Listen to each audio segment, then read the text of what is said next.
에베소서 2장 11절로 22절의 말씀입니다. 공독합니다. 그러므로 생각하라. 너희는 그때 육체로는 이방인이요 손으로 할례를 행한 할례 받은 무리라 칭하는 자들로부터 할례를 받지 않은 무리라 칭함을 받는 자들이라. 그때 너희는 그리스도 밖에 있었고 이스라엘 나라 밖에 사람이라 약속의 언약들에 대하여는 외인이요 세상에서 소망이 없고 하나님도 없는 자이더니 이제는 전에 멀리 있던 너희가 그리스도 안에서 그리스도의 피로 가까워졌느니라. 그는 우리의 화평이신지라 둘로 나를 만드사 원수된 것 곧 중간에 막힌 담을 자기 육체로 하시고 법정으로 된 계명의 율법을 폐하셨으니 이는 이 둘로 자기 안에서 한 세 사람을 지어 화평하게 하시고 또 십자가로 이 둘을 한 몸으로 하나님과 화목하게 하려 하심이라. 원수된 것을 십자가로 소멸하시고 또 오셔서 먼 데 있는 너희에게 평안을 전하시고 가까운 데 있는 자들에게 평안을 전하셨으니 이는 그로 말미암아 우리들이 한 성령 안에서 아버지 하나님께 아버지께 나아감을 얻게 하려 하심이라. 그러므로 이제부터 너희는 외인도 아니요 나그네도 아니요 오직 성도들과 동일한 시민이요 하나님의 권속이라. 너희는 사도들과 선지자들의 터 위에 세우심을 입은 자라. 그리스도 예수께서 진히 모퉁이들이 되셨느니라. 그 안에서 건물마다 서로 연결하여 주 안에서 성전이 되어가고 너희도 성령 안에서 하나님이 거하실 처소가 되기 위하여 예수 안에서 함께 지어져 가느니라. 아멘. 오늘 본문에 들어가려면 여러분이 지난주에 말씀드린 1절, 2장 1절부터 10절까지의 말씀을 가지고 있어야 됩니다. 그것이 잘 이해가 안 돼 있으면 오늘 말씀이 연결이 잘 안 될 수도 있습니다. 충분히 소화가 된 상태에서 들어야 되죠. 그 말씀은 말씀으로 이해할 수밖에 없습니다. 여기 말씀에서 여기 오늘 본문에서 너희란 단어가 나오고요, 우리란 단어가 나옵니다. 자, 너희라는 말은 에베소 교회 성도들을 지칭했는데 그것은 이방인들을 대표해서 말씀한 거고, 우리라는 단어는 바울과 함께하는 자들로 유대인들을 가리키는 말이었습니다. 그러나 여기서 에베소 2장 12절 이하에는 사용되는 에베소 교회 성도를 이방인, 너희라는 말로 썼습니다. 그런데 우리라는 단어는 이방인과 유대인 모두를 가리키는 혼용된 단어로 사용하고 있다. 그걸 먼저 이해를 하셔야 되는 거죠. 그래서 1절에 10절의 말씀은 이 자리에서 다 말씀드릴 수가 없습니다. 왜? 하나를 말하면 전체를 얘기를 해야 되기 때문에 그것을 이야기는 너무 힘들어요. 그럼 1시간을 더 해야 됩니다. 복습하는 것도 아니고 그건 말씀이 아니죠. 그래서 필요할 때는 말씀을 이렇게 연결을 시켜드리겠지만 나머지는 거의 안 합니다. 안 하고 그 외에는 그냥 전하겠습니다. 자, 먼저 11절 말씀 보겠습니다. 그러므로 생각하라. 너희는 그때의 육체로는 이방인이요 손으로 행한 할례를 받은 무리라 칭하는 자들로부터 할례를 받지 않은 무리라 칭함을 받는 자들이라. 아멘. 그러므로 생각하라. 이 생각하라는 말 자체는 상기하라는 말입니다. 기억하라. 여러분도 어떤 삶을 살아갈 때에 내가 어느 출신이지? 내가 어떤 사람이지? 그걸 먼저 알면 나 자신이 어떤 자리에 서야 하는 걸 잘 알죠. 그게 중요한 것입니다. 너희들은 어떤 육체적인 환경, 그러니까 나라의 종교적인 신앙적인 환경에 놓여 있었는지 그걸 알아야 된다는 거죠. 그것을. 너희는 바로 에베소 교회 성도들에게 말씀하고 있는데 너희가 그리스도를 믿기 전에 육체로는 이방인이었다. 넌 상기하라 이거죠.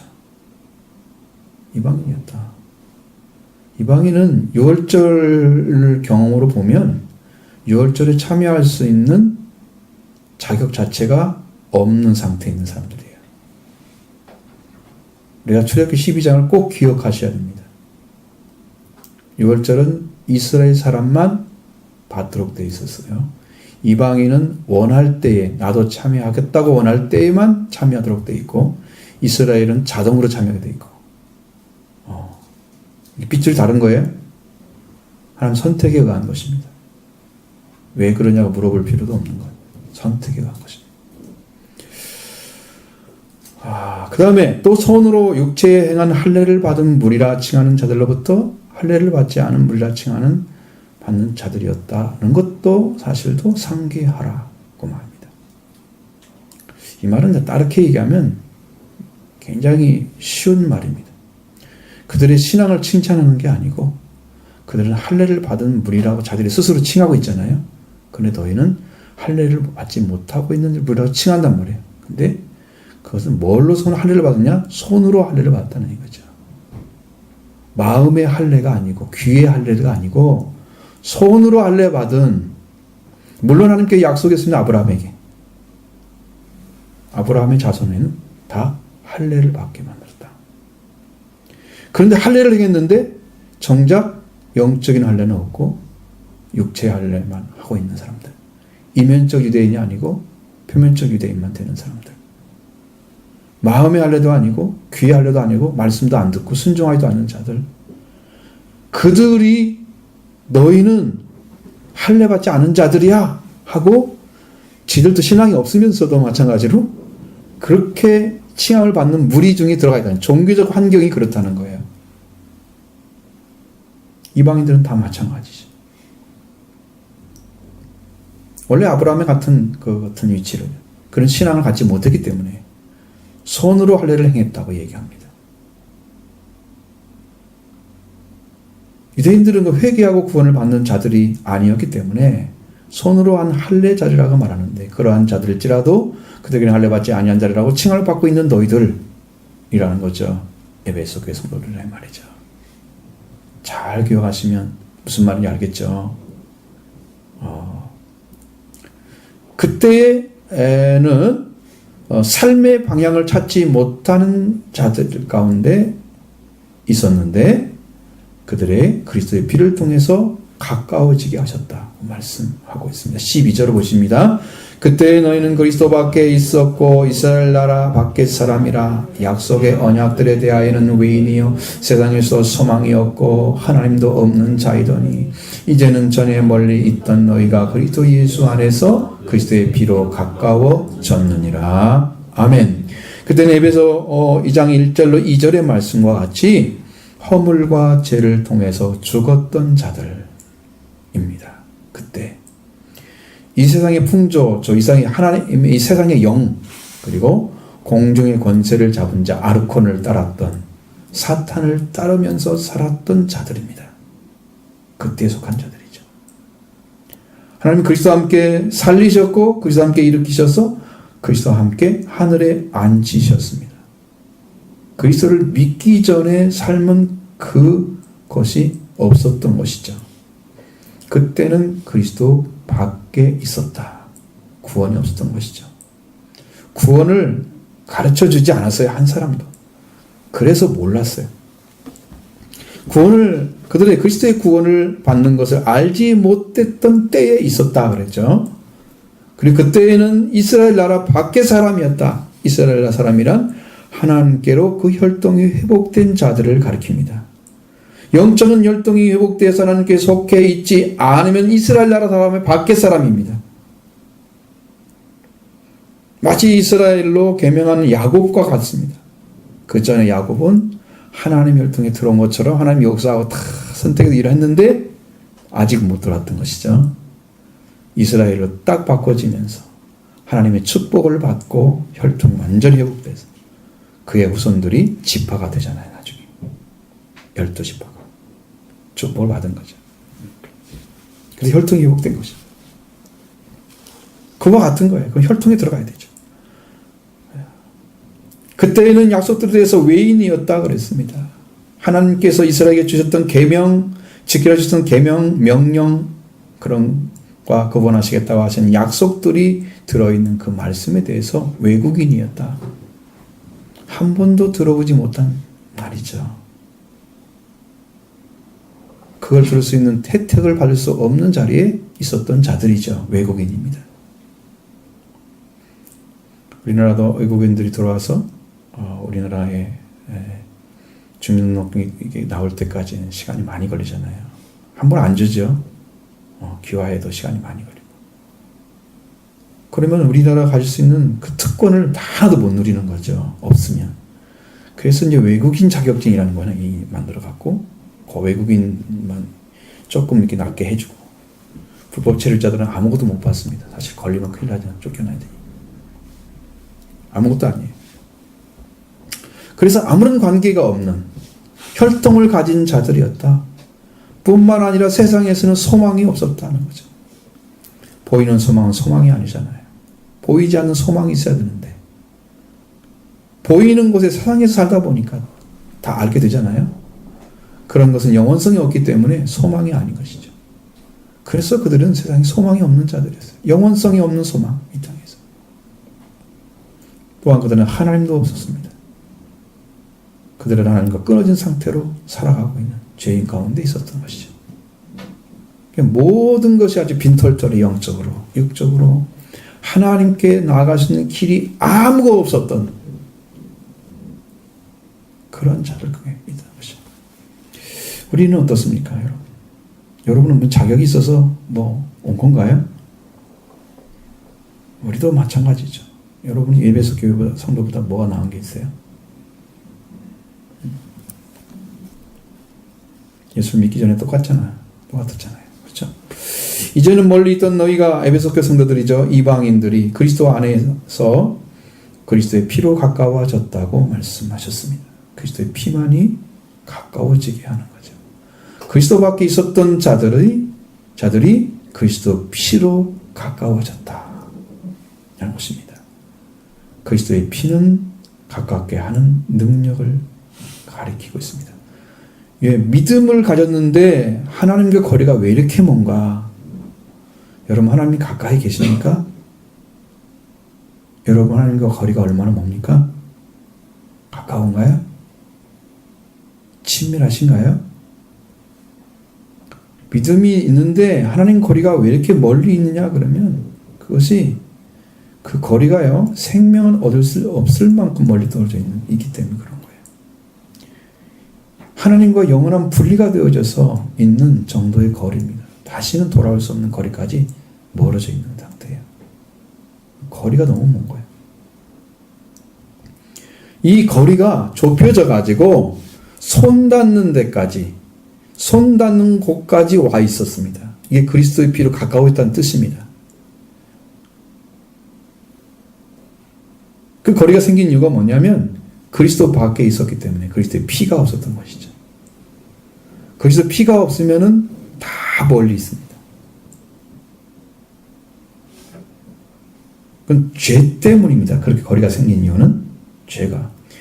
이 죄를 제거하는 그 큰 은혜를 그리스도의 피로 이루어 주셨고, 이제는 그리스도의 피로 가까워졌다. 얼마나 가까워졌느냐? 손을 잡으면 잡을 수 있는 만큼 가까워진 거예요. 이 가까워라는 말이 가까이란 말이거든요. 그러면 여기는 앵기스, 그러면 엔, 뭐뭐대, 귀온, 손이 있는 곳에, 손을 닿는 곳까지 왔다는 거예요. 손 닿는 곳에 있다는 뜻이 가까워졌다는 말입니다. 가까이란 단어죠. 요즘 사실 허물과 죄로 죽었던 자리는 하나님과 영원히 만날 수 없는 곳에 있었던 자들입니다. 그리스도 안에서 그리스도의 피로 이제는 손 닿는 곳까지 가까이 왔습니다. 피밖에는 여러분을 회복시킬 수 있는 길이 없다는 거. 그리스도의 피밖에 없네. 나의 죄를 씻기는. 죄가 사해지지 않으면 거리는 얼마큼 뭐냐 그러면 천국과 지옥의 거리가 되는 거예요.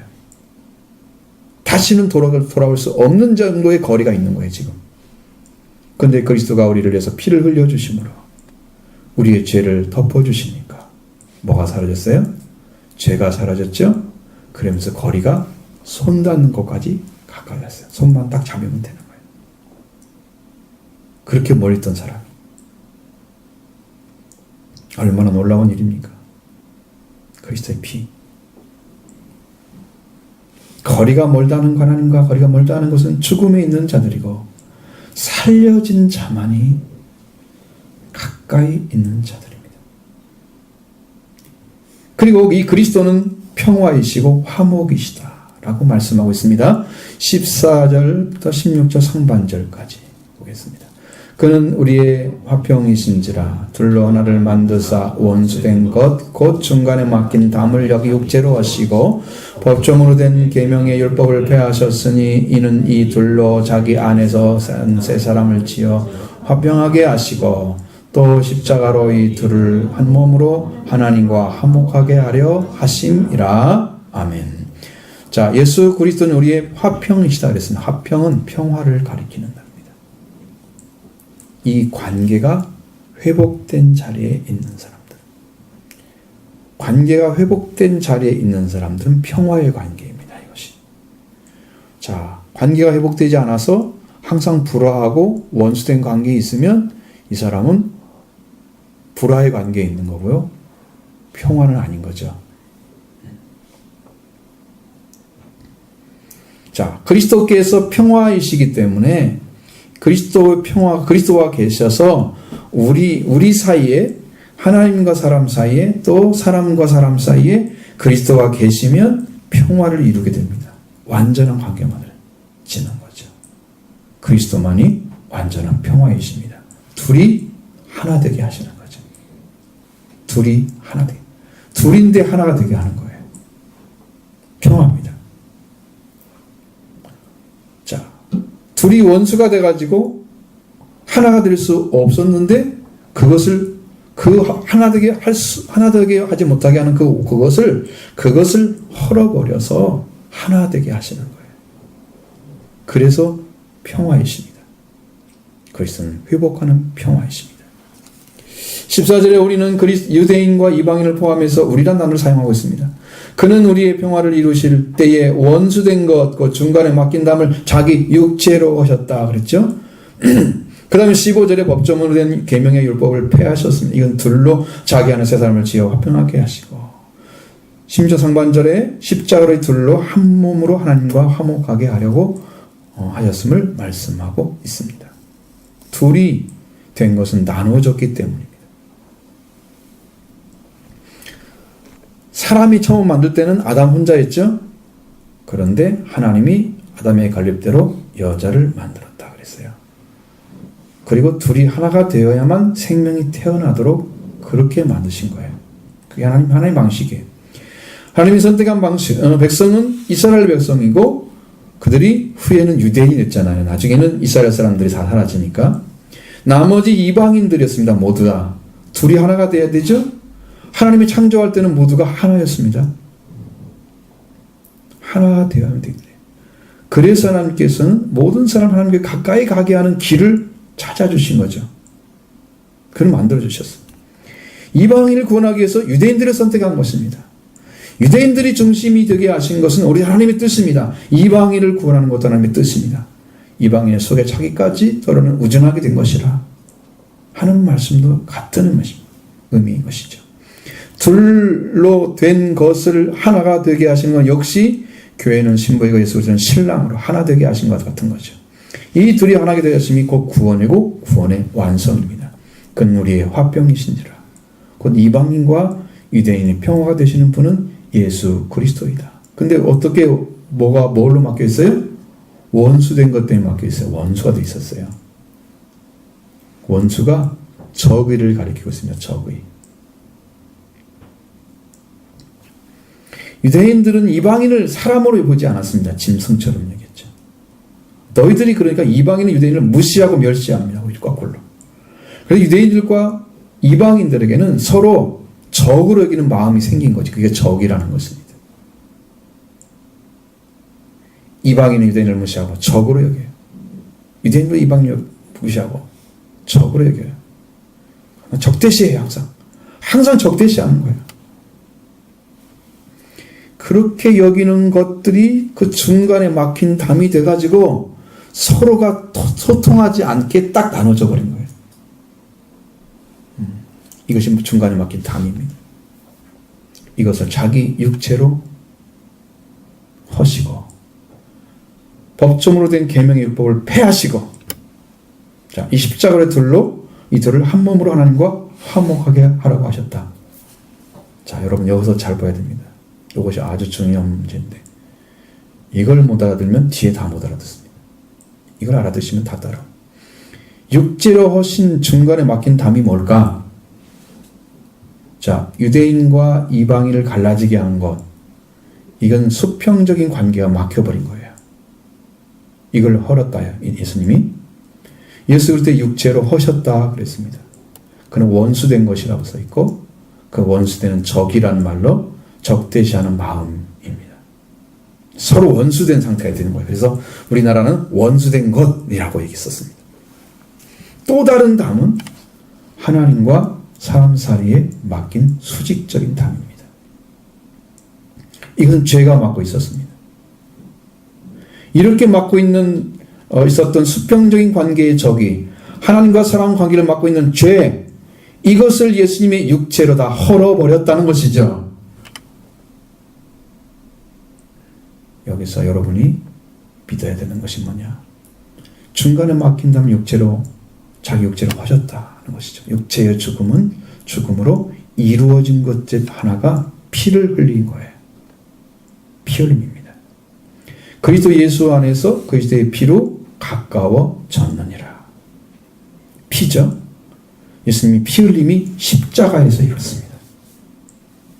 그럼 이 피를 통해서 유대인과 이방인이 평화를 이루었습니다. 피를 통해서 하나님과 사람의 관계가 불의에서 의로움으로 바뀌어졌습니다. 하나님을 아버지라 부르는 자녀가 되게 하셨습니다. 하나님은 그를 죄가 없는 자라고 부르십니다. 그래서 의로운 자라고 말하는 거죠.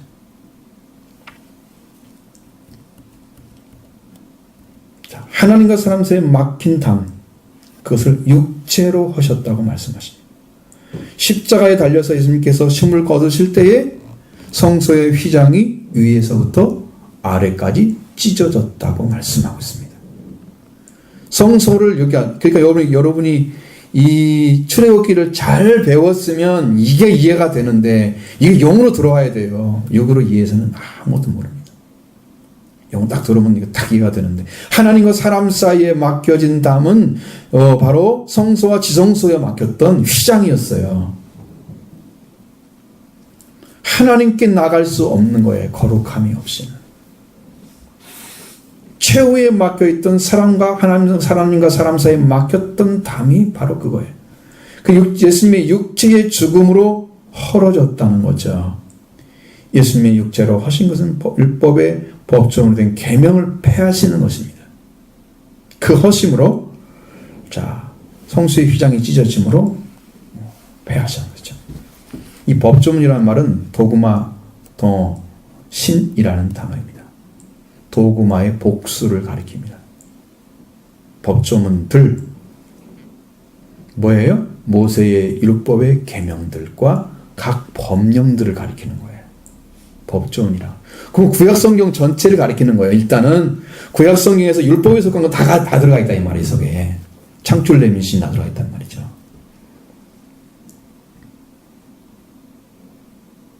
따라서 법조문으로 된 계명의 율법을 폐했다는 말씀은 여러분 예수님이 뭐라고 그러셨어요? 내가 율법이나 선지자를 폐하러 온 것이 아니다. 완전하게 하려 하십니다. 말씀하셨습니다. 여기는 폐했다고 얘기합니다. 율법의 계명들과 법령들을 폐했대요. 그럼 예수님 말씀과 정반대잖아요. 어떻게 이해를 할 거예요?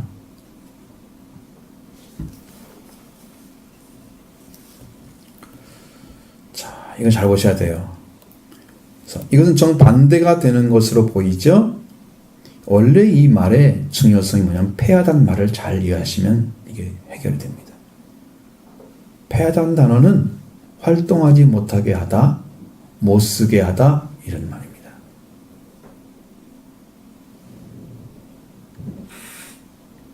자, 폐하다는 말도 들어있고 이 단어가 무효로 하다라는 말도 들어있습니다. 원래는. 그래서 우리나라 성경에는 뭘로 사용했어요? 폐하다는 말로 가져온 거예요. 근데 동일한 얘기입니다. 여기서 예수님께서 분명하게 율법을 완성하러 오셨다고 그랬죠? 그러면 예수께서 이러한 단어를 사용하셨는 폐하다는 말과 다르게 계명의 율법을 못 쓰게 만들었다는 거예요. 왜 못 쓰게 만들었을까? 어떻게?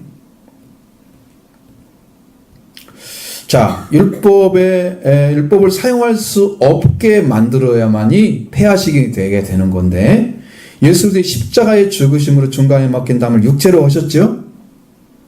그리고 피를 흘리셨죠? 그러니까 그 다음에 율법이 완성이 되어버렸어요. 그걸로 인해서 어떻게 완성됐을까? 이게 놀라운 비밀이에요. 여러분 잘 보십시오. 사람이 죽었습니다. 죄를 지어서 죽은 거죠. 제목이 있습니다. 계명해 보니까 율법에. 이거 죄인이네.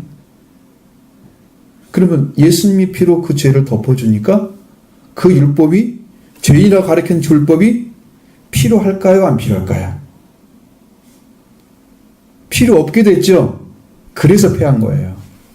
없앴다는 뜻이 아니고 그것이 있는데 못 쓰게 만들었다 그 말이에요. 폐했단 말은 이게 굉장히 깊은 단계까지 있습니다. 근데 여러분이 다 이거 말씀드리면 굉장히 중요한 부분이기 때문에 잘 따라오면 좋겠습니다. 자, 사람이 하나님과 거룩함에 회복하고 들어가야만 하는 곳입니다. 그래 하나님 만날 수 있어요. 하나님은 거룩성을 가지고 있어요. 세상과 달라요. 누구나 만날 수 있는 분이 아니에요. 예수님은 십자가를 지기 위해서 누구나 만나러 오셨죠. 그러나 하나님은 그렇지 않습니다. 그러면 우리가 지성소와 이 성소 안에 드는 지성소는 아무나 못 들어가 1년에 한 번, 단 한 번 대제사장 하나님이 선택한 자만 들어가서 성소 죄를 사해 주는 것이죠. 보세요. 그리스도가 이제 죽으심 통해서 제 번제단 통과하죠. 그리고 그리스도의 생명의 빛과 생명의 말씀, 생명의 떡이 빵이 있잖아요. 안에 들어가 있죠. 성소 안에 들어 있습니다. 그리고 완전한 교제를 할 수 있는 분향단에 들어가 있습니다. 영적으로 좀 이루어졌다고 생각해요. 마지막 휘장이 가로막고 있습니다. 자, 그리스도의 육체의 죽음으로 성소와 지성소의 휘장이 찢어져서 지성소에 들어갈 수 있는 길이 열려졌습니다. 그 지성소의 법궤 위에 뭐가 있어요? 속죄소가 있습니다. 그곳에 예수님이 속죄의 피를 흘림으로써 속죄가 완성이 된 거예요. 그래서 모든 죄는 다 끝났습니다. 거기서. 그 피 흘림이 없는 상태는 그 피가 거기에 들어가 거기에 묻어 있지 않으면, 속죄소를 덮지 않으면 인류의 죄는 사함을 받을 수가 없습니다.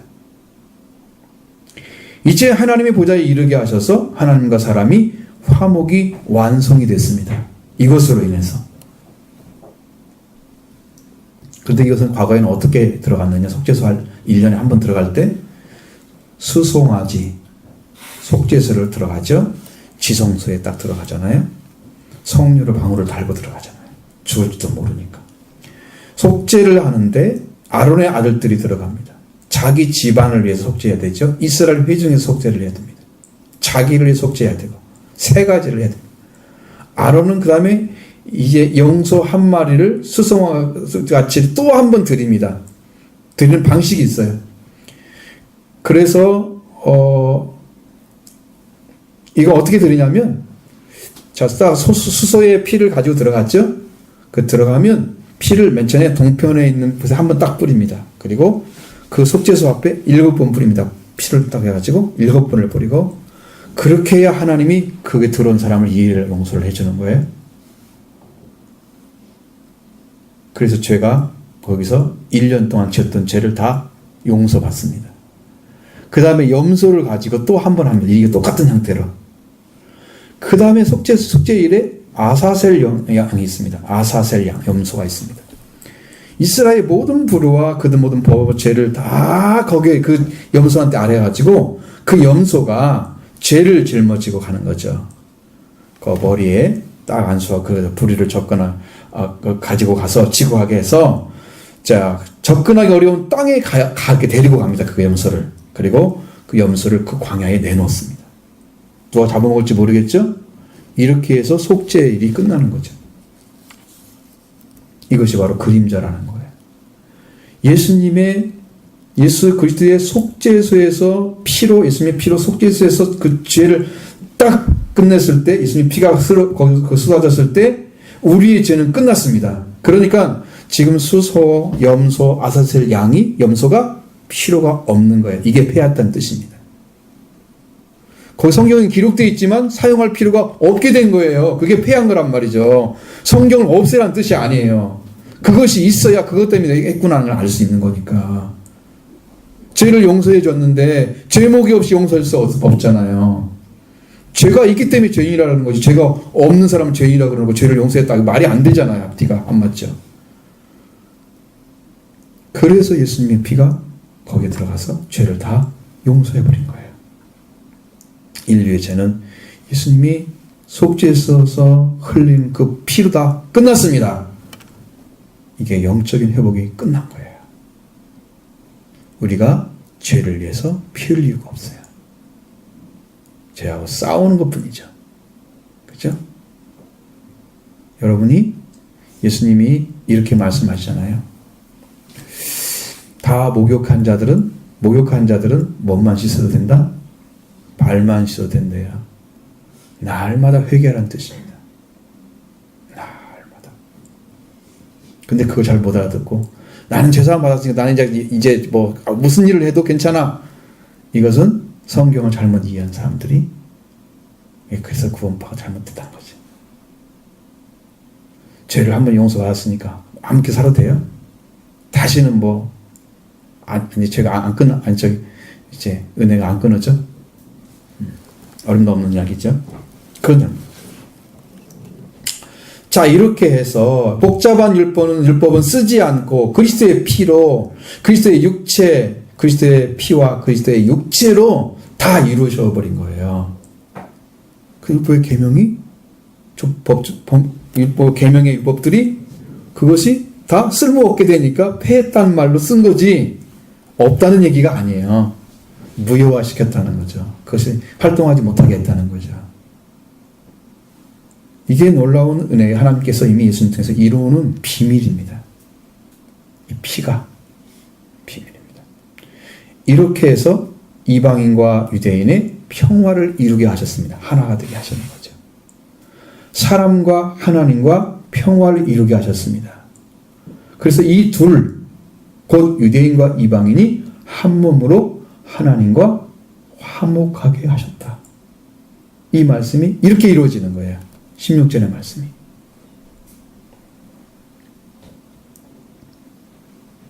눈이 확 열리기를 바랍니다.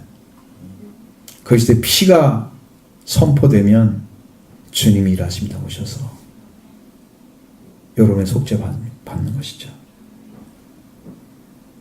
오늘 받기를 바랍니다.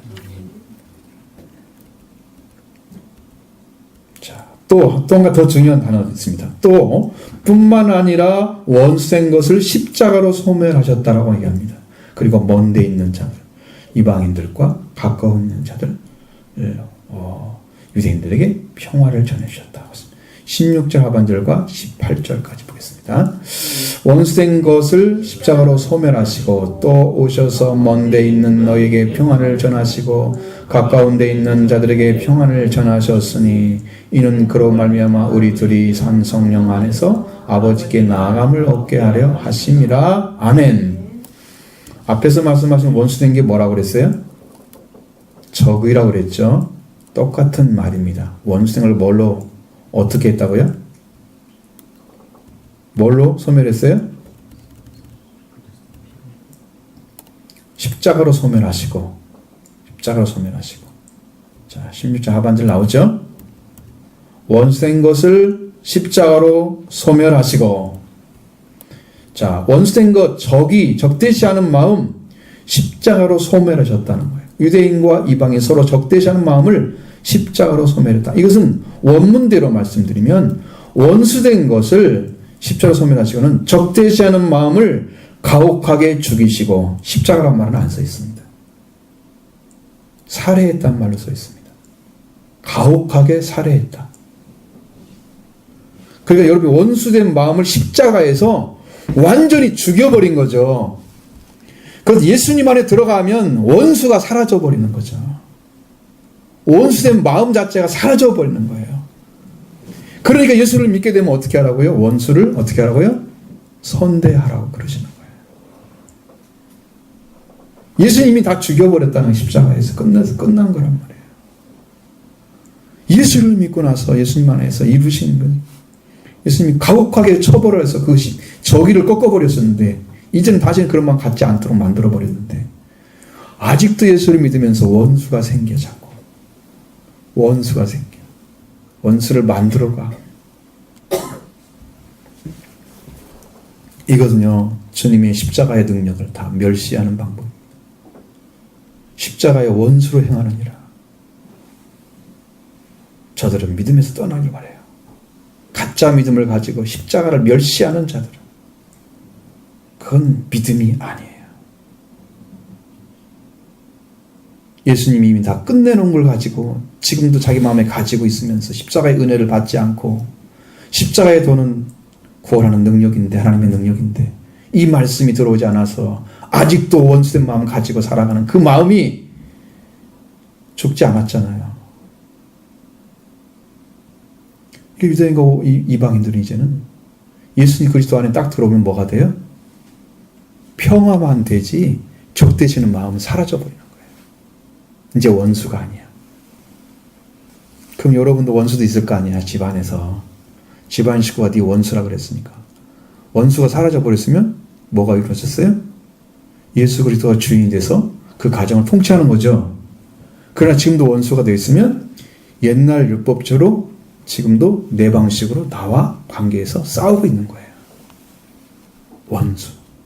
예수님은 없앴는데 나는 그대로 가지고 있는 거예요. 뭐를 안 믿는 거예요? 십자가에 헐어버렸다는 청가담을 그걸 안 믿고 있는 거예요. 지금도.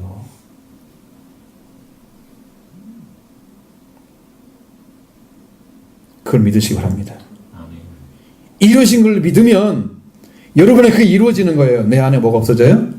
저기가 사라져요. 원수된 것들을 적대시하는 그런 마음 있잖아요. 생각. 적처럼 여기는 그 마음 있죠? 이건 적이 아니야. 이건 뭐예요? 나의 사랑의 대상이 되는 거예요. 내가 사랑해야 할 대상이 되는 거예요. 저기가 사라지니까. 거기서만 평화가 있는 거예요. 거기서만 평화가 있는 거예요. 둘이 하나가 된 거예요. 유대인과 이방인이 하나가 된 거예요. 이게 은혜 받는 방식이에요. 예수님이 지쳐되시는 마음을 가혹하게 죽여버렸다. 십자가에서. 유대인과 이방인이 서로 적대시하는 마음을 십자가에서 소멸하셨다. 가혹하게 살해했다. 예수님이 이뤄놓으신 것입니다. 이 십자가를 통하지 않고는 적대시하는 마음은 절대로 제거가 안 되는 거예요. 이렇게 하시고, 그리고 십자가에서 유대인과 이방인은 적대시하는 마음을 가혹하게 살해하시고, 또 하나님께서 한번 사랑 관계를 그리스도의 몸으로 하셔서 한 사람을 지었다는 거죠. 둘인데 한 세 사람이 지어졌다 그 말이에요. 유대인과 이방인도 똑같이 하나가 되게 하셨다는 거예요. 그러니까 우리는 원수가 있어요, 없어요? 그리스도 안에는 원수가 없습니다. 원수가 없습니다.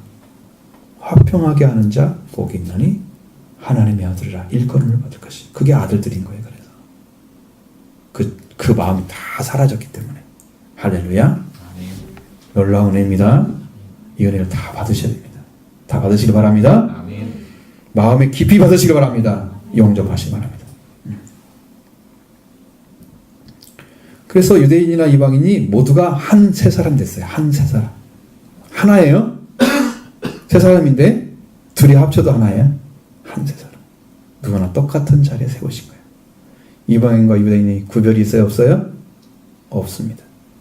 이렇게 그리스도께서 원성하시고 오셔서 먼데 있는 너에게 평안을 전하시고 가까운 자들에게 평안을 전하셨다. 이 목적이 뭐냐? 이 평안이라는 말도 똑같이 평화입니다. 평화. 원어로는 평화에 똑같아. 에이레니를 쓰고 있어. 근데 우리나라는 이렇게 평화, 평강, 평안이 아니라 화평 이런 식으로 자꾸 바꾸놓으니까 단어가 그냥 몇 가지가 되는 거예요. 비슷한 단어를 이렇게 바꾸는 거예요. 네? 하나만 쓰면 좋겠죠? 통일시켜서.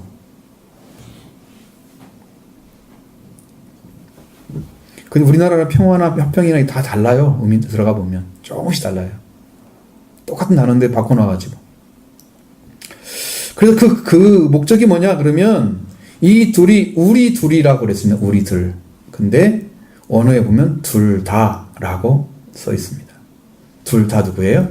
유대인과 이방인 둘 다 한 성령 안에서 아버지께 나아감을 얻게 하신 거예요. 이제 뭐가 없어져서 적대시하는 마음이 사라져버렸기 때문에 이제 원수가 아니야. 뭐가 됐어요? 한 세 사람이 지어져서 이제는 형제가 된 거예요. 그러니까 한 아버지를 향해서 가는 거죠. 아버지라면은 너도 아버지라고 나도 아버지를 불러. 너는 유대인, 나는 이방인이야. 한 아버지가 저 아버지야. 그러니까 뭐가 됐어? 우리는 형제가 됐어. 할렐루야. 이 형제가 되는 거. 이것이 이 계명이 이루어지는 거예요. 이웃을 사랑하는 계명이 이루어져서 이 말씀이 하나가 돼서 모두 사랑하는 사람이 되는 거예요. 예수님의 십자가가 평화를 이룬 것이죠. 평화를 가졌습니다. 놀라운 복음입니다. 하나님은 모든 일들을 한 사람으로 지었습니다. 아담이란 사람으로. 첫째 아담이 타락을 했죠. 그리고 둘째 아담 예수 그리스도가 오셔서 한 세 사람을 지으셨어. 그리고 한 성령 안에서 아버지께 나아가게 하시려. 이렇게 이루어지는 것이 완전한 구원이고 인류의 연합인 거예요. 이렇게 해야지 여기가 통일교가 되는 거지 그 피가름으로 통일되는 게 아니에요. 통일은 여기서 이루어지는 거예요. 이 말씀으로. 여기 주님이 완성하셨습니다. 이걸 다 줬어요, 여러분한테. 너도 그렇게 해. 너도 그렇게 해. 너도 똑같은 자리에 서라. 인류의 구원, 인류의 연합이 여기 있습니다. 이렇게만 이루어지면 우리는 원수가 없어지는 거예요. 십자가를 제대로 안 믿으니까 이 문제가 항상 마음속에 있어. 생각하면 뭐가 있어요? 적대시하는 마음. 어느 순간에 올라와가지고 세게 올라오면 싸우는 거잖아요. 그거. 그죠? 살짝 올라오면 말다툼만 하죠. 없어지면 말다툼 하겠습니까? 안 하죠. 긍휼히 여기죠. 서로 불쌍히 여기죠. 용납하죠. 이해하죠. 동정하죠. 가볍게 불쌍히 여기죠. 하다 그렇게 되는데 이것이 안 되면 그 문제가 계속 존재하는 거야. 십자가의 은혜를 제대로 받으면 사라진다니까요. 인류를 하나로 만드신 하나님이십니다. 예수님이 십자가를 통해서. 자, 이들은 곧 하나님의 권속이 됐다고 말씀하고 있습니다. 19절 보시죠. 그러므로 이제부터 너희는 외인도 아니요 나그네도 아니요 오직 성도들과 동일한 시민이요 하나님의 권속이라. 아멘. 자, 에베소 교회 이제부터 너희는 에베소 교회 성도들이 이방인들이죠. 외인도 아니다. 앞에서는 뭐라고 했어요? 외인이라고 말씀했죠? 언약에 대해서도 외인이라고 그랬죠? 다 외인들이야. 외국이라는 뜻입니다. 이스라엘 사람? 아니야. 너희들 여기 들어오면 안 돼. 이제는 아니라는 거야. 뭐 때문에 그랬을까요? 그리스도의 피, 육체의 죽으심으로 그 이루신 거예요. 그 예수님 살과 피가 이렇게 중요한 것입니다. 살과 피로 이루어진 거예요. 자, 11절 12절에 이방인이었고 이스라엘 나라 밖의 사람이었고 언약에 대해서는 외인이었고 세상에서는 소망이 없고 하나님도 없는 자들이었다. 그렇죠? 이제 외국인이 아닌 새 사람이 돼서 한 사람이 돼서 한 성령 안에서 아버지께 나아가는 걸 얻는 길이 피를 통해서 예수님의 육체의 허심을 통해서 이루어졌죠. 나그네 아닌 오직 성도들과 동일한 시민이라고 말씀하고 있습니다. 이 나그네는 디아스포라였던 옛 이스라엘 백성과 같이 여전히 다른 형태의 외국에 거주하는 자를 말합니다. 이게 나그네라는 뜻이에요. 우리는 나그네라고 표현을 했어요. 외국인과 같은 말입니다. 이방인이고 외국인이고 그렇게 되는 거죠. 말을 써야 되거든요. 근데 그게 좀 옛 이스라엘은 하나님이 주신 땅을 살지 못하는 정함이 없는 삶을 살았던 것 같이 외국인 거주자들의 삶을 살고 있는 자들은 였지만 이제는 성도들과 오직 성도들과 오직 오로지 딱 하나가 된 거죠. 이제 성도들과 동일한 시민이라고 그랬습니다. 여러분, 성도가 얼마나 높은 자리인지를 아셔야죠. 하늘에 있으면서 하나님의 시민권을 가지고 있는 사람들이에요. 하나님 나라에 지금 다 명단이 있다니까. 근데 성도로 갔다가 이제 처음 믿는 사람한테 성도라 그러니까 그게 맞는 말인 줄 알고 쓰고 있잖아, 지금. 다 교인들이라니까, 지금. 그런 사람들. 여러분, 교인에서 성도 되는 것이 얼마나 중요한지 알아요? 성도는 흰 옷 입은 무리들이에요, 영적으로. 피로 씻음받은 자들이에요. 예수님 피가 와서 씻음받은 자들이 성도인 거야. 처음 믿는 사람이 성도가 아니고, 그건 교인이라니까.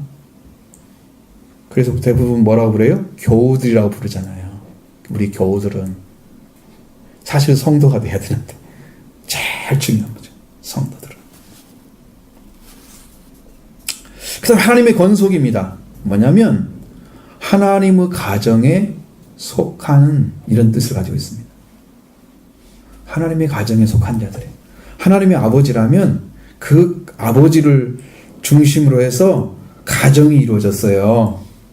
그 가족 안에 들어간 거야, 우리가. 하나님의 가족.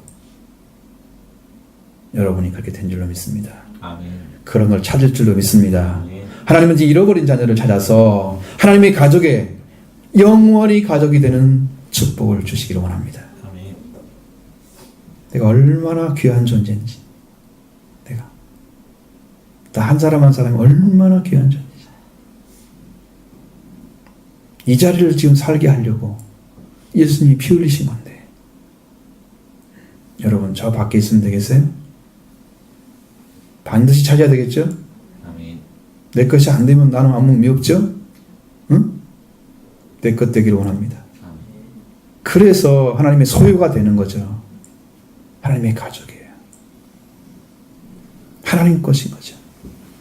여러분, 가족은 여러분 다 소중하잖아요. 한 가족이 아프면 내가 아파하고 저 어떡하지? 고심하고 기도하고 이러잖아요.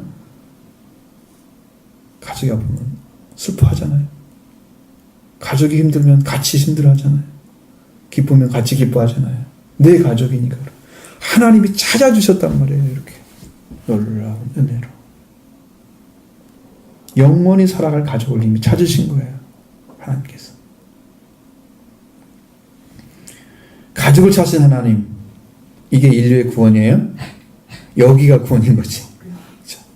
이건 놀라운 은혜가 알 수가 없습니다. 할렐루야. 이 교회 성도들은 어떻게 세워졌느냐? 그 교회를 말하고 있습니다. 사도들과 선지자들의 터 위에 세우심을 입은 자들이다. 20절 보겠습니다. 너희는 사도들과 선지자들의 터 위에 세우심을 입은 자라. 그리스도 예수께서 친히 모퉁이돌이 되셨느니라. 아멘. 교회 성도들은요, 선지자들과 에베소 교회 성도들은 사도들과 선지자들의 기초 위에 세워졌습니다. 그래서 이들은 선지자들과 사도들과 선지자들이 주신 말씀을 중심으로 세워지는 거예요. 그러니까 우리의 성도들도 다 지금 사도의 복음을 듣고 있는 거예요. 세움받는 자리예요. 이것이 들려서 믿음으로 가져가서 여러분 영적으로 세워지면 지금 세움받은 거예요. 이걸 주하나 원하십니다.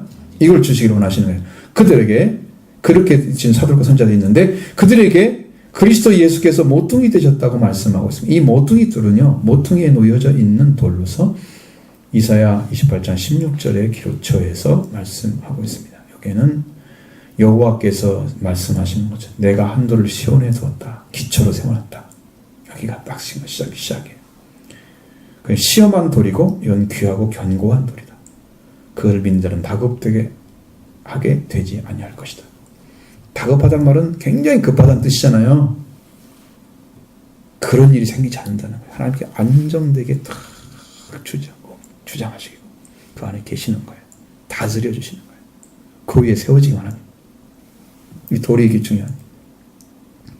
여기 하나님께서 이 한 돌을 시온에 두어 기초를 세워지게 했다 하는 말은 호팔 동사로서 수동태로 나와 있습니다.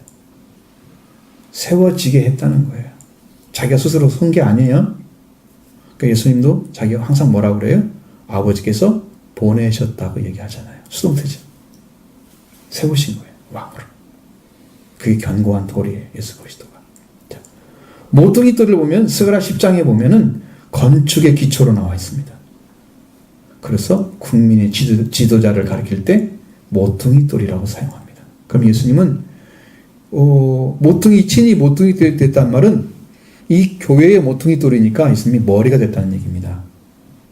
지도자가 됐다는 거죠. 교회를 지도하는 사람이 머리잖아요. 두목 쓰기도 하고 지배자 쓰기도 하고 그렇죠? 여기 지도자를 말하는 거예요. 예수님이 그 교회의 머리가 돼요. 신앙은 뭘로 되어 있어요? 사도들과 선자들에게 예수 그리스도께 주신 말씀이 중심이 기초가 되어 있고 다스림은 누가 하신다고? 그 예수께서 지도자로 다스리시고 자, 그분을 통해서 무슨 일이 벌어져야 되느냐? 그 문제가 오늘 우리들이 교회가 세워지는 관계에서 이해를 할 수가 있습니다. 교회는 그리스도에 의거해서 세워져 있습니다. 그리스도께서 교회의 기초이고 지도자이고 머리가 되시는 거예요. 그분의 가르침을 받지 않으면 그분과 함께 그가 주시는 말씀으로 하나 되어 있지 않는 가운데 혼자 서 있는 사람들은 전부 혈통 밖에 있는 사람들, 이스라엘 나라 밖의 사람과 똑같은 거예요. 그래서 하나가 안 되는 거예요. 마음을 합쳐질 수가 없어요. 하나가 되주세요. 아무리 말을 해도 나는 안 될래. 다 도망가는 사람들. 응? 우리 교제합시다. 그럼 나 도망가잖아. 하나가 안 됐으니까 도망가지. 참여하셔야 되는 것은 이건 당연한 거예요. 성도의 교제가 없는 것은요. 성경에서 보면 우리가 사도신조에도 나오잖아요. 성도들이 서로 교제하는 거 나오죠. 교제가요. 하나님과 교제가 이루어지면 사람과 교제가 이루어지게 돼 있어요. 그러니까 여기 문제를 해결하면 해결하는데 여기 이제 관계가 안 만들어지면 여기 안 되니까 사람 관계가 안 돼서 교제를 안 하려고 도망가는 거예요. 같이 해야 됩니다. 그렇지 않으면 뭐가 되는지 아세요? 계속 미지근한 신앙 됩니다. 신앙이 미지근해갖고 이게 믿는 건지 안 믿는 건지 언제까지 그렇게 갈 수 없잖아요. 응? 세월이 흘러가면 여러분 잘해야 되잖아요. 양쪽으로. 그죠? 세월이 흘러가도 똑같은 자리에 있다면 뭐 하고 있는 거예요, 신앙생활? 뭔 신앙생활 하고 있는 거예요, 지금? 그 문제를 해결하셔야 된다는 거죠. 해결하기 위해서 여러분 열심히 기도하시기 바랍니다. 틀림없이 하나님 도와주십니다. 믿음으로 가면 다 도와주십니다. 사도들과 선지자를 역시 기도를 통해서 보내받은 자들이고요. 기쁜 소식을 전해줬고 교회의 지도자, 그 교회의 머리 되신 예수 그리스도 교회에 계십니다. 이렇게 두 가지 축으로 교회가 세워지는 거예요. 교회가 말씀이 오는 거죠. 그 다음에 그러면 교회는 어떻게 세워져 가나 하는 것입니다. 21절 22절 보겠습니다. 그 안에서 건물마다 서로 연결하여 주 안에서 성전이 되어 가고 너희도 성령 안에서 하나님이 거하실 처소가 되기 위하여 예수 안에서 함께 지어져 가느니라. 아멘. 그 안에서 건물마다 서로 연결한다고 그랬죠. 주 안에 성전이 되어 가는 것 먼저 이루어질 일입니다. 이 건물은 우리가 건물 생각하면 무생물이잖아요. 이것들이 연결되는 것은 사람이 어떻게 해야 돼요? 갖다 막 억지로 만들어야 연결되잖아. 건물이라면.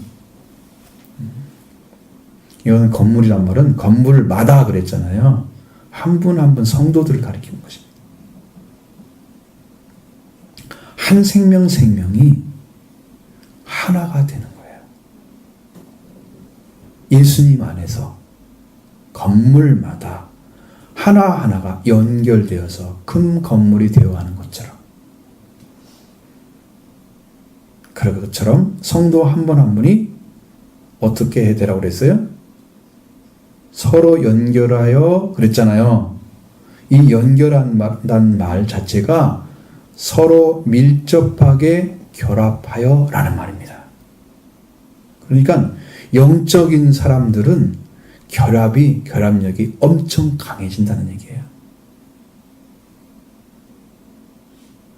그래서 주 안에서 뭐가 돼가요? 성전이 되어가고, 이 우리나라 말은 이게 잘못된 방식이에요. 왜냐하면 이것이 잘못 이해하니까 저는 그게 무슨 말인지 정말 이해가 안 됐어요. 성전이 되어가고, 이거 어떻게 되는 것이지? 이 말씀대로 하면 도대체 이해가 안 되는데. 이 오늘 보니까 그 말이 아니었어요. 그렇게 결합해서 주 안에서 성전을 자라게 하고 이거였어요. 놀랍죠? 그렇게 하나하나가 그리스도 안에서, 예수님 안에서 딱 어떻게 돼요? 성도 한 분 한 분이 서로 밀접하게 결합해서 주 안에서 성전을 자라게 하고, 그 성전은 하나님이 거하실 거처인 거죠. 성령 안에서.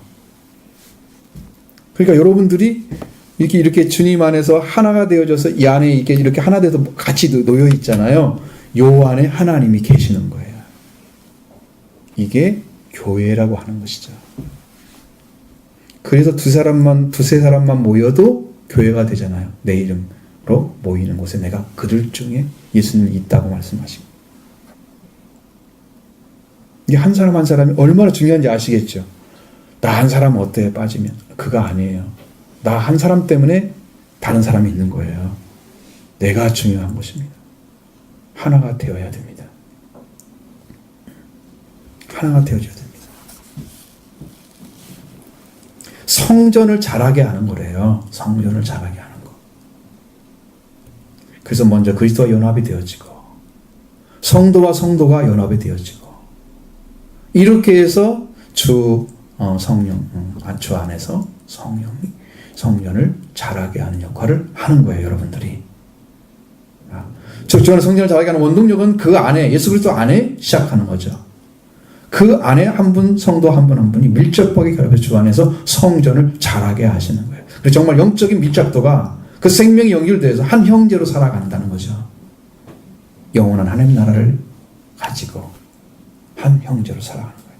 성경이 말씀하시는 그런 내용은 그거예요. 그래서 예수님이 주신 새 계명은 예수님이 사랑하신 것처럼 서로 사랑하라고 말씀하신 거예요. 하나가 돼서 서로를 위해 살아가는 거예요. 서로가 사랑하니까 너는 나를 위해서, 나는 너를 위해서 살아가는. 이게 하나죠? 하나잖아요. 이렇게 돼요. 그랬을 때 너희들이 내 제자인 줄 알 것이, 사람들이 사랑이 완성된 사람들이네. 한 형제가 되는 거예요. 이 결합이란 말은 둘 이상이 서로 관계를 맺고 합쳐져서 하나가 된다는 말입니다. 우리나라 말에 그렇게 돼 있어요.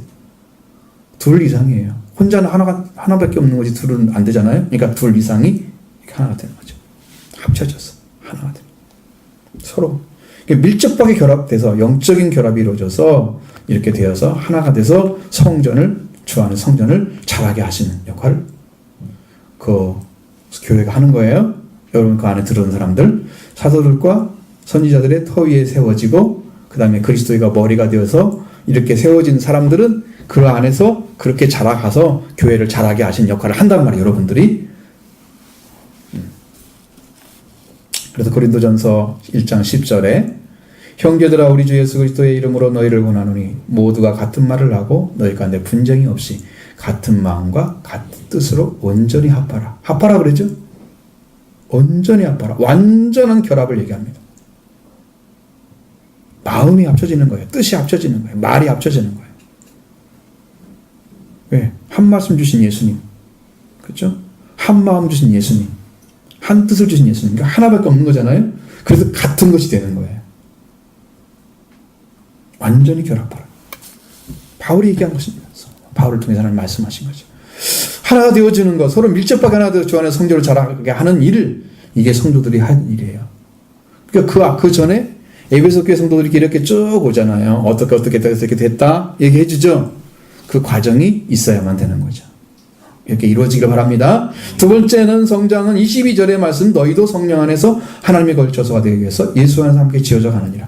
자, 20절로 21절에 성령의 말씀에 성장하는 기초가 바로 사도가 선지자 터에 세워지고, 또 예수님은 머리통이 때려져서 교회의 지도가 되었죠. 그래서 그리스도는 교회의 시작과 끝입니다. 알파와 오메가 되시는 거예요. 바로 예수님 안에서 건물이 표현된 성도 한 분 한 분이 밀접 옆에서 성전이 되어가는, 이 잘한다는 것인데, 또 한 가지는 성령 안에서 하나님이 거하실 처소가 되기 위해서 예수 안에서 지어져 간다. 함께 지어져 간다. 말씀하고 있습니다. 에베소 교회 성도들은 성령 안에서 하나님이 거하실 거처가 되기 위해서 그 안에서 함께 지어져 가고 있는 거죠. 지어져 가고 있다는 것은 현재 수동태입니다. 그러니까 지금 지어져 가고 있는 거예요. 옛날에 지어져 가고 있다 그런 말이 아니고 그들은 교회 안에 지금도 지어져 가고 있다고 얘기하고 있습니다. 그럼 여러분한테 그걸 적용시키면 지금 교회도 어떻게 하고 있어야 돼요? 지금도 지어져 가고 있어야 되는 거죠. 계속해서 성장해 가고 있어야 됩니다. 지어져 가고 있어야 됩니다. 그 안에서 결합된 거니까 그 안에서 내가 능동적으로 하는 게 아니고 그가 주셨기 때문에 나는 결합된 상태로 영적인 관계를 계속 유지하고 잘하게 하는 역할을 하는 거죠. 나에게. 그분이 하라고 했기 때문에 하는 거야. 내가 스스로 이거 잘 모르는 거 억지로 만들어서 하는 건 아니에요. 그래서 성전이 되어가는 것은 지금도 교회는 성령 안에서 하나님이 거하실 거처가 되기 위해서 그분 예수 그리스도 안에서 함께 지어자는 일이 현재도 계속해서 이루어지고 있다. 이게 성경의 말씀이에요. 자, 그러니까 여러분 이게 뭐가 중요하냐 그러면 우리 둘 다 한 성령 안에서 아버지께 나가는 길을 예수 그리스도께서 이뤄 놓으셨죠. 그 피를 통해서 평화를 이루어주고 유대인과 이방인의 저기를 깨뜨리시고 그리스도의 십자가의 죽음을 통해서 하나님과 막혔던 사람의 관계, 하나님과 사람의 관계가 깨어졌어. 성소와 천사에 막혔던 휘장이 갈라지고 아래가 찢어졌죠. 속죄에서 예수님의 피 흘림으로써 완전한 속죄가 이루어졌습니다. 다시는 죄를 위해서 속죄할 필요가 없는 속죄가 완성됐습니다. 법조문을 지킬 필요가 없어진 거죠. 그래서 폐했다고 말씀하시죠. 이방인과 유다인과 이방인의 관계가 피로 가까워지고 하나님과 사람의 관계도 그리스도의 죽으심으로 회복되어졌습니다. 그래서 예수님이 그의 육체로 이방인과 유대인은 적이 적대시하는 마음을 십자가의 죽음으로 완전하게 살해하시고 이제는 그 안에 딱 들어가면 어떻게 될까요? 유대인과 이방인의 차이가 사라져버린 거예요. 그래서 로마서 10장 12절에 보면 유대인이나 헬라인이나 차별이 없다. 차별이 없다. 차별 없어졌습니다. 예수님 안에서라서. 적대시하는 마음 사라졌습니다. 고린도서 3장 1절로 11절로 12절에 거기에는 헬라인이나 유대인이나 헬라파나 할레파나 무할레파나 야마이나 수다인이나 종이나 자유이나 차별이 있을 수 없다. 여러분 그리스도 안에 들어가면 이 문제가 다 해결되어 있기 때문에 차별을 할 수가 없는 거예요. 차별을 한다는 것은 그리스도 밖에서 하는 거예요. 어떻게? 그리스도 밖에서는 저 사람은 뭐 돈이 많네. 예를 들면 저 사람은 뭐 높은 위치에 있네. 권세를 자랑하거나 학문을 자랑하거나 돈을 자랑하거나 그리스도 밖에 있는 게 그리스도 안에는 뭐가 있어요? 돌아온 생명만 존재하는 거예요. 그러니까 그리스도 안에 있으면 모두 다 하나가 되는 거죠. 차별이 없는 거죠.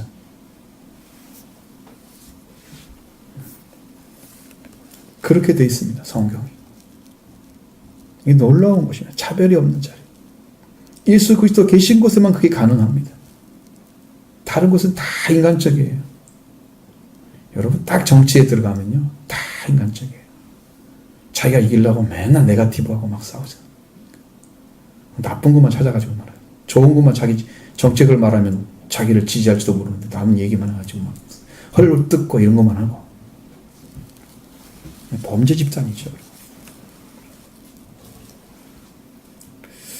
자, 이게 이렇게 해서 온전하게 하나 돼서 이방인과 유대인이 한 세 사람을 지은 성령 안에서 아버지께 나아감을 얻고 난 다음에 뭐가 이루어지는 거예요? 교회의 성장이 그 다음에 이렇게 이루어진다 이렇게 말씀하시는 거예요. 그것이 중앙에 있는 거예요. 중앙에. 지금 말씀드린 것이. 그런 사랑하는 성도 여러분 모두가 이렇게 성장하기를 바랍니다. 이렇게 잘하시기를 바랍니다. 잘하기 위해서 들어가셔야 돼요. 그리고 교회가 육적인 성장이 일어나잖아요. 그 다음에 그러면 성도들이 생명 배우고 그러면 그 사람이 바로 영적인 자리에 들어가도록 인도해서 영적인 성장이 되어야만 교회가 되는 거예요. 우리 교회는 그렇게 되기를 원해요. 그러려면 어떻게 돼야 돼요? 회개시키고 십자가의 피를 의지해서 속죄함 받고 이 은혜 받아야 되겠죠. 이 길로 계속 인도해야 됩니다. 하나가 돼서 그럼 모든 성도들이 오자마자 어떻게 됐지? 아, 저 사람이 예수님. 저 사람은 아무것도 모르는 상태인데 그냥 요것만 가르쳐서 말씀을 전했더니 이 사람이 그 길을 찾아가다가 빨리 만날 수가 있어. 저 교회에서 다른 데서 이렇게 하는 사람들 힘든단 말이야. 예, 너무나 많은 게 들어가지고 이 길을 걸어가는 길조차도 잘 모르는데 그런데 막 여기다 세워놨어. 막 여러 가지를. 그냥 자기가 부인이 안 되고 자기 생각이 남아있고 예수님 이제 말씀 들으면 부딪히는 거야. 옛날에 이렇게 배웠는데 나는 이 난립되면 안 되거든요. 하나만 딱 남아야 이게 진리가 딱 서는 거예요. 그러면 성도의 신앙이 안 생겨요. 이거 싹 없애버리고 이 말씀만 딱 세워놓으면 돼. 그래서 하나가 되면 우리도 이제 은혜로 공급되어지는 그 힘을 통해서 육적인 성도들이 영적인 성도가 되고 연합이 되고 교회가 성전을 자라게 하는 역할을 계속해서 성전이 자라가는 거죠. 지금도 지어져 가고 있습니다. 여러분이 성장한 만큼 세워지는 거예요. 그럼 모든 은혜에 참여하는 성도들이 다 되기를 바랍니다.